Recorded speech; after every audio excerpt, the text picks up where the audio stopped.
भगवान कृष्ण मुस्कुरा कर बोले, मां मैं सब दे सकता हूं पर दुख नहीं दे सकता।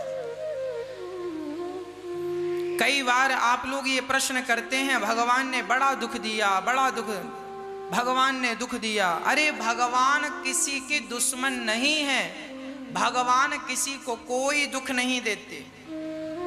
फिर ये दुख क्या है? हमारे अपने कर्मों का फल हमें दुख के रूप में मिलता है। बुरे कर्म करते हैं उसका परिणाम दुख मिलता है, अच्छे कर्म करते हैं उसका परिणाम सुख मिलता है। हमारे परिणाम अच्छे बुरे कर्मों के ही सुख और दुख के रूप में परिणत होते हैं। भगवान किसी को दुख में नहीं डालते, ना दुख देते हैं। एक सज्जन ने बड़ा अद्भुत प्रश्न कर दिया, बोले महाराज जी एक बात बताइए, हम सुनते आए हैं कि भगवान की मर्जी के बिना पत्ता नहीं हिलता। यदि सब कुछ भगवान करते हैं तो क्या चोरी करने वाला चोर, क्या वो भी भगवान की मर्जी से होती है? गलत करने वाला व्यक्ति क्या भगवान की मर्जी से गलत करता है? यदि सब भगवान की मर्जी से हो रहा है तो फिर आज संसार में ये जो दुख व्याप्त है, क्या ये भी भगवान की मर्जी से है? हमने उत्तर दिया, भैया इस प्रश्न का उत्तर समझने के लिए एक छोटी सी कहानी सुननी पड़ेगी।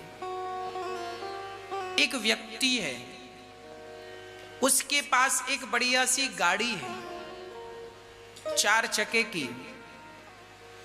उसका एक ड्राइवर है।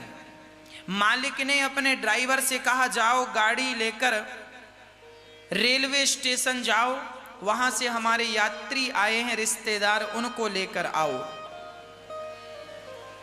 मालिक की इच्छा से गाड़ी चलती है। मालिक बोलता है गाड़ी रेलवे स्टेशन जाओ लेकर, तो ड्राइवर रेलवे स्टेशन जाता है। मालिक बोलता है गाड़ी लेकर एयरपोर्ट जाओ, तो एयरपोर्ट जाता है।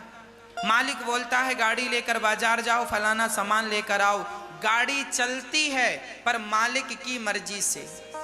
आज ड्राइवर गया रेलवे स्टेशन के लिए, रास्ते में उसका बैलेंस बिगड़ा और गाड़ी ले जाकर गहरी सी खाई में गिर गई, गड्ढे में गिर गई।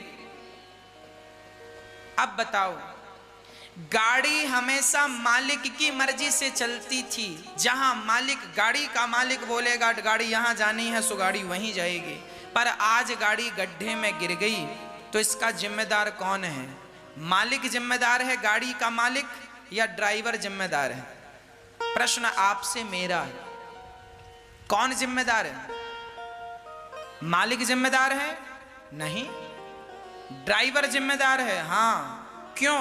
क्योंकि ड्राइवर के पास ब्रेक भी था और गाड़ी चलाने का सेंस भी था, समझ भी थी। तुमने ठीक से गाड़ी क्यों नहीं चलाई? समय पर ब्रेक क्यों नहीं दबाया? समय से गाड़ी कंट्रोल क्यों नहीं की? अब गाड़ी खाई में चली गई, एक्सीडेंट हो गया, उसका जिम्मेदार मालिक नहीं होगा, उसका जिम्मेदार ड्राइवर होगा। उसी प्रकार ये संसार परमात्मा रूपी मालिक का है। ये संसार परमात्मा रूपी मालिक से चल रहा है, पर हम सभी ड्राइवर हैं। ये संसार भगवान का है, वही चला रहे हैं अपने ढंग से, पर आप और हम ड्राइवर हैं।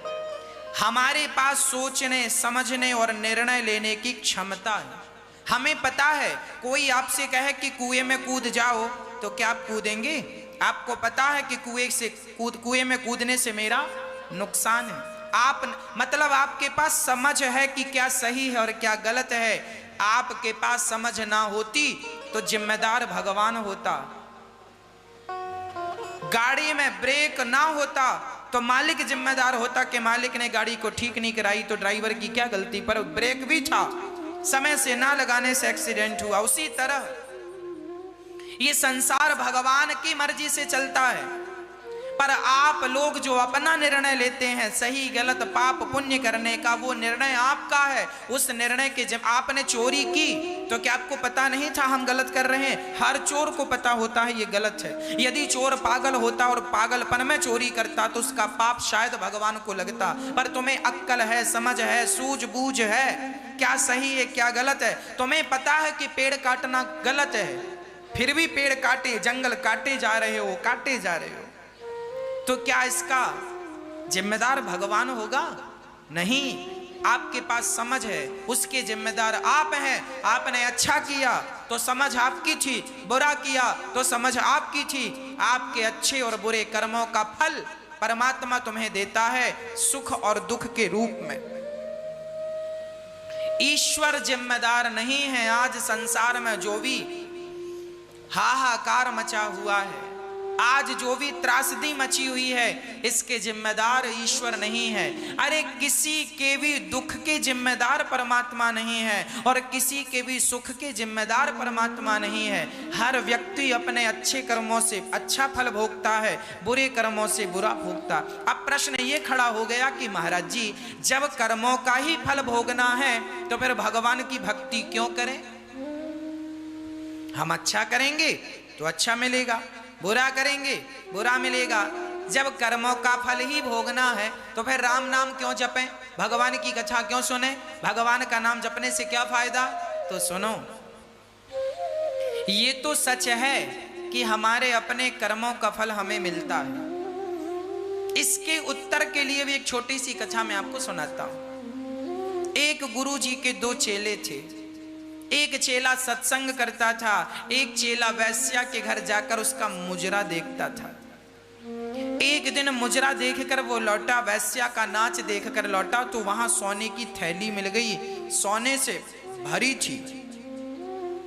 वो बड़ा प्रसन्न हुआ और ये सत्संग करने वाला चेला सत्संग करके गुरु जी के पास जा रहा था कि इसके रास्ते में पांव में बड़ा सा कांटा चुभ गया, कील चुभ गई और पांव को फाड़ती हुई आर पार हो गई।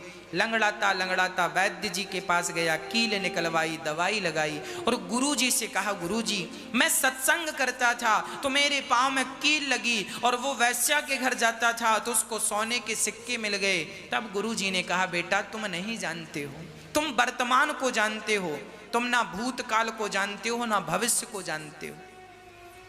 गुरुजी आप बताइए। गुरुजी ने कहा, बेटा उसे सोने की थैली मिली है ना, उसका पुण्य अधिक था पिछले जन्म का। आज के दिन उसे राजा बनना था, राजा को खजाने मिलने वाले थे इसको, पर इसने वैश्या के घर जा जा करके कुसंग कर करके अपना सारा पुण्य नष्ट कर लिया। तो इसका थोड़ा सा पुण्य बचा तो सोने के इतने से सिक्के मिल गए। और तुम्हें आज के दिन मृत्यु थी, आज तुम्हारे जीवन की लीला समाप्त होने वाली थी, पर तुम सत्संग करते रहे, और भगवान से जुड़े रहे, जिसके कारण परमात्मा ने तुम्हारी मृत्यु को टाल करके और तुम्हारी मृत्यु को टाल कर एक लोहे की कील में तब्दील कर दिया। तुम्हारे पांव में जो कांटा चुभा, कील चुभी, वो तुम्हारी मृत्यु थी, पर मृत्यु को परमात्मा ने एक छोटी सी कील के रूप में टाल कर उसे समाप्त कर दिया। जब आप ईश्वर से जुड़ते हैं तो आपके जीवन की तमाम वो परेशानियां समाप्त हो जाती हैं, संकट समाप्त हो जाते हैं। भगवान से जुड़ने का अर्थ ये है अपनी सदगति करना। हम संसार के लोग संसार में फंसे पड़े हैं, उलझ रहे हैं। यदि इस उलझन से सुलझना चाहते हो तो भगवान का आश्रय लेना ही पड़ता है जीव मात्र को। अरे यात्राएं तो एक पांव से भी होती हैं, पर दूसरा पांव भी साथ दे तो क्या बात है। अरे बच्चे तो माँ के बिना भी जिंदा रह लेते हैं, पाल पोस के कोई ना कोई बड़ा कर देते हैं, पर माँ का प्यार मिले तो बात ही अलग है। उसी प्रकार भगवान के बिना भी जिंदगी जी जा सकती है, पर भगवान का चिंतन, भगवान के साथ जिंदगी जिया जाए तो क्या नुकसान है। भगवान के साथ जुड़कर चलोगे तो आपके जीवन का सारा काम आप नहीं स्वयं भगवान करेंगे। कहाँ अच्छा है कहाँ बुरा है वो निर्णय देने की क्षमता भी ईश्वर प्रदान करेंगे। इसलिए भगवान की भक्ति इसलिए की जाती है कि जीवन में सदा भगवान हम सबकी रक्षा करते हैं। और भगवान 84 के चक्र से, भगवान के पास सबसे बड़ी चाबी है 84 के चक्र से बचाने की। नहीं हम जन्म पुनरपि जननम पुनरपि मरणम पुनरपि जननी जठरे शयनम, भज गोविंदम गोविंदम भज मूढ़मते।